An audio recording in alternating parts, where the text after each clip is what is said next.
आज इस वीडियो में हम जानने वाले हैं सीपीआर के बारे में, यानी कि कार्डियोपल्मोनरी रिससिटेशंस के बारे में। तो चलिए शुरू करते हैं। कार्डियोपल्मोनरी रिससिटेशंस यानी कि सीपीआर का मतलब क्या होता है। कार्डियो यानी कि हार्ट, पल्मोनरी यानी कि लंग्स, रिससिटेट यानी कि रिवाइव। कार्डियोपल्मोनरी रिससिटेशंस का मतलब ये होता है कि हार्ट और लंग्स को पुनर्जीवित करना। सीपीआर एक ऐसी टेक्निक है कि जो इमरजेंसी में इस्तेमाल की जाती है जब किसी पर्सन का हार्ट जो है वो ब्लॉक हो जाता है, यानी कि उसके जो हार्ट बीट्स है वो रुक जाते हैं और उसे सांस लेने में तकलीफ होती है। तो उस टाइम में उसे सीपीआर देना बहुत ही जरूरी होता है। ये एक इमरजेंसी टेक्निक है। पेशेंट्स असेसमेंट, आपको किस तरह से पेशेंट को असेस करना चाहिए, आइए उसके बारे में जानते हैं।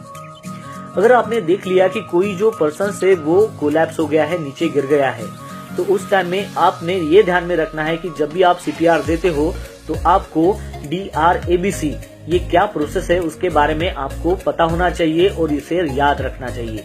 तो उस वक्त आपको काम रहना है, एकदम शांत रहना है और उसके बाद उसके DRABC को चेक करना है। आइए जानते हैं कि DRABC होता क्या है। तो सबसे पहले D है, D for danger, R for है रिस्पॉन्स, A फॉर है एयरवे, B फॉर है ब्रीथिंग और C फॉर है कॉल एन एम्बुलेंस। तो आइए इसे संक्षिप्त में देखते हैं। डेंजर यानी कि आपको ध्यान में रखना है कि आप जब भी पेशेंट को किसी या कैजुअलिटी को हैंडल कर रहे हैं तो आप किसी डेंजर में नहीं है या फिर कैजुअलिटी किसी डेंजर में नहीं है। आपको खुद से क्वेश्चंस करना है कि ये जो कैजुअलिटी है वो कैसे क्या कोलैप्स हो गई, वहाँ पर कोई हजार्ड था क्या, और जिस तरह से मैं उसको हैंडल कर रहा हूँ उसमें कोई रिस्क है क्या। मतलब जैसे कि आप देख सकते हो कि डेंजर कुछ भी हो सकता है, जैसे कि मूविंग व्हीकल्स हो गई, इलेक्ट्रिसिटी हो गई या फिर स्मोक और फायर। ये आपको डेंजर्स जो है वो फाइंड आउट करना है। आप उसकी तभी मदद करें जब आपको लगे कि आप उसकी मदद कर सकते हैं। नेक्स्ट वन है R यानी कि रिस्पॉन्स। सबसे पहले आपको देखना है कि कैजुअलिटी रिस्पॉन्स कर रहा है क्या। अगर वो रिस्पॉन्स कर रहा है तो फिर आपको ट्राई करना है कि कैजुअलिटी उठ सकता है कि नहीं उठ सकता है। अगर मान लो कैजुअलिटी कोई भी रिस्पॉन्स नहीं दे रहा है तो आपको उसके हेड को हल्के से दबाना है और जोर से उसके कानों में चिल्लाना है और शोल्डर पर हाथ से मारकर उसे उठाने की कोशिश करना है। और मान लो उसके बाद भी अगर वो कुछ भी रिस्पॉन्स अगर नहीं देता, इसका मतलब कैजुअलिटी जो है वो अनकॉन्शियस है।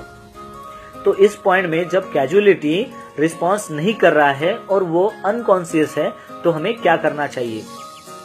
अगर मान लो कि कैजुअलिटी जो है वो खड़ी नहीं हो पा रही है और वो अनकॉन्शियस है तो हमें समझ जाना चाहिए कि ये एक इमरजेंसी सिचुएशन है। उस वक्त आपको कैजुअलिटी के ऊपर ध्यान देना है और उसके ऊपर अटेंशन देना है। उस वक्त आप हेल्प के लिए आसपास के लोगों को भी शाउट करके बुला सकते हैं। जहां तक हो सके कैजुअलिटी को आपको छोड़ना नहीं है। फिर देखते हैं कि ए यानी कि एयरवे। एयरवे क्या है?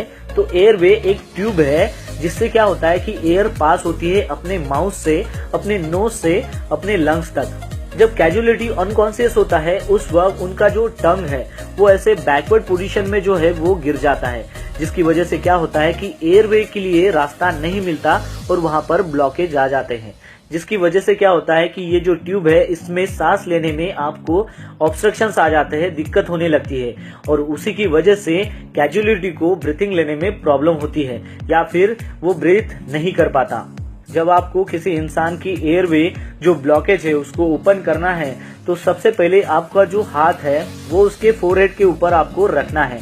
उसके बाद उसका जो हेड है वो ऐसे बैक पोजीशंस में लेके जाना है। फिर आपको अपने 2 फिंगर के सहारे से उसकी जो चिन का पार्ट है उसे हल्के से लिफ्ट करना है। इसी प्रोसेस को हेड टिल्ट और चिन लिफ्ट कहते हैं। B for breathing. सबसे पहले आपके जो हैंड्स है वो जो पर्सन है, वो जो कैजुअलिटी है उसके हेड के ऊपर और उसके चिन के ऊपर रखना है। फिर आपके जो चिक्स है उसके माउथ के नजदीक लाना है और उसकी चेस्ट की तरफ ध्यान देना है। इस कंडीशन में आपको 3 चीजों का ध्यान रखना है। सबसे पहले आपको अच्छी तरह से देखना है, फिर आपने उसे सुनना है कि कोई भी सांस ले रहा है क्या, या फिर उसकी धड़कन जो है या फिर उसकी हार्ट बीट से कुछ पंपिंग कर रही है क्या। फिर आपको महसूस करना है उसकी रेगुलर ब्रीथिंग को। फिर आपको 10 सेकंड के लिए उसकी रेगुलर ब्रीथिंग को चेक करना है, अच्छे से देखना है, सुनना है और महसूस करना है। अगर मान लो उसकी नॉर्मल ब्रीथिंग 10 सेकंड जब आप मान लो उसको देख रहे हो महसूस कर रहे हो, सुन रहे हो, अगर नॉर्मल ब्रीथिंग जैसा अगर नहीं लग रहा है तो वो इरेगुलर ब्रीथिंग है, जिसे हम कंसीडर करते हैं कि ये नॉर्मल ब्रीथिंग नहीं है। उस वक्त आपको पॉइंट सी पर जाना है, यानी कि कॉल एन एम्बुलेंस। जब आपको पता चल गया कि कैजुअलिटी जो है, जो नॉर्मल सांस नहीं ले पा रहा है, उसे ब्रीथिंग लेने में दिक्कत हो रही है, उसी वक्त आपने इमरजेंसी एम्बुलेंस को कॉल करके इमीडिएटली बुलाना है। या फिर मान लो आपके नजदीक कोई खड़ा है तो आपकी हेल्प के लिए वो भी एम्बुलेंस को कॉल कर सकता है। जब भी आप एम्बुलेंस के ऑपरेटर को कॉल करते हो तो आपको ये बताना है कि जो कैजुअलिटी है वो अनकॉन्शियस है, जो सांस नहीं ले पा रहा है।